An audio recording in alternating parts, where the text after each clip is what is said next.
Welcome back to the channel. We have a pretty exciting dive today. So we're going to meet up with Eric from Shark Quest and we're heading back into the Gulf. Today I'm diving with Alex Fogg, the Okaloosa County Coastal Resource Manager, and Pete McDougall, who's the CEO of Reef Smart USA. Alex and his team are the ones that are giving us all these incredible artificial reefs, and Pete is the man that's behind making all these awesome Reef Smart guides that we all have been using to plan our dives.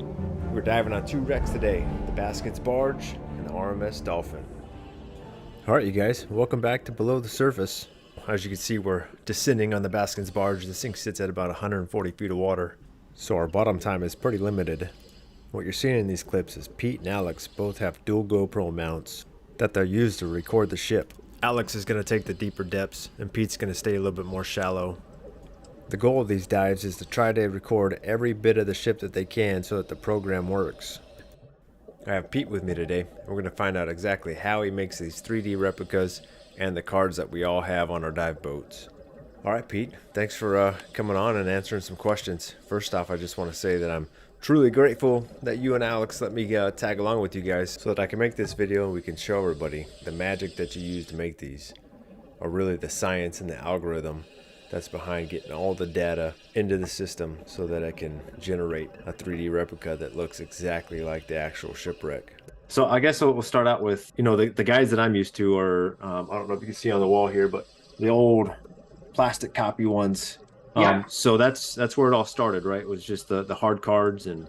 Yeah, it was the hard cards and the books, and we really were just looking for a way to improve on what most people's dive briefing experience was, which was, if you're lucky, a well-drawn map on a dry erase board. If you're unlucky, hand puppets or towel creatures, or a lousy drawing on a whiteboard. So there's a lot of data to convey in this kind of thing, and it's important for divers to really have as much information as they can as they're preparing for their dive. That's what led us into kind of the 2D channel, which was essentially, you know, the cards, the hard cards, and you know, later the guidebooks.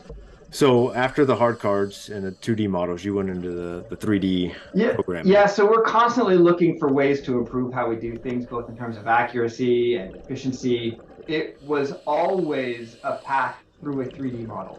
So the 2D images that we created for the hard cards already had a 3D model behind them.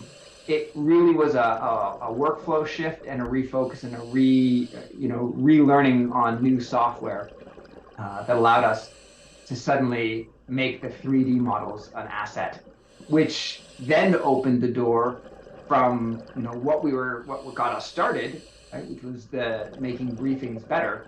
How much more powerful is a briefing going to be if instead of, you know, two images of the back and front of a wreck, now you can rotate the wreck, because we are functionally, we work in the 3D, like our brains work in the 3D. So when we look at a 2D image, you can do all the perspective and the rendering and the shading, and you get a lot of information from that.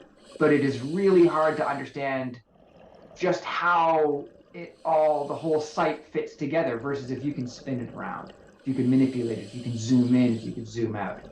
And so that's why once we had the capacity and developed the ability to better leverage these 3D models, we were all set to start pushing that out as another major way that we could improve briefings for divers.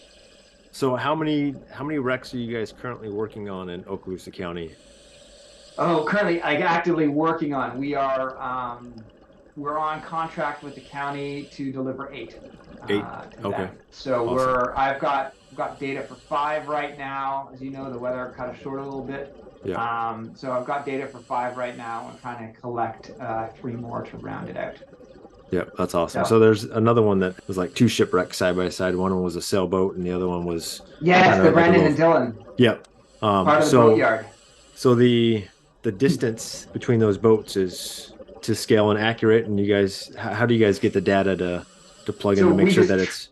We just treat it. For instance, we treat it like a single object. So when you have 2 wrecks that are next to each other, we will map them much like what you saw us mapping the baskets. So we'll treat it like a single object, even though they're obviously not.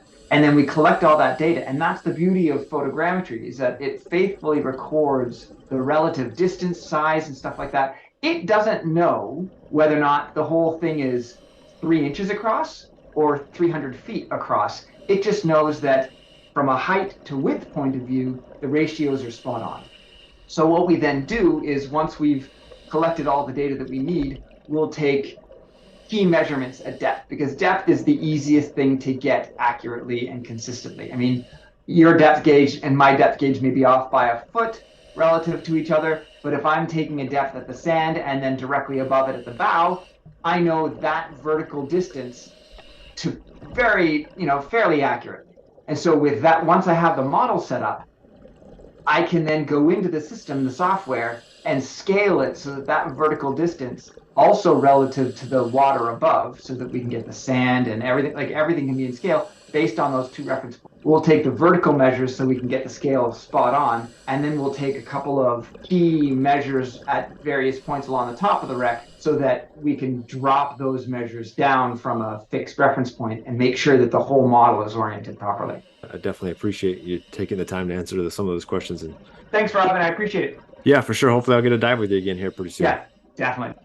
It's just pretty much insane how much technology is kind of helping the dive industry. I see in the future the ability to take these 3D model replicas, have them on a program to where a dive master or an outfit can have multiple dive profiles loaded up. And depending on what type of dive they want to do that day, they click a button, it runs through the entire dive profile, leaves it so that nobody has a question on what the dive is, how they're supposed to dive it, what course they're going to take around the wreck, what their bottom time is, where their turnaround points are. I mean, the sky's the limit when you talk about technology in the dive industry. So I am super excited that I was given the opportunity to come out here and dive with these guys and see exactly how they do it.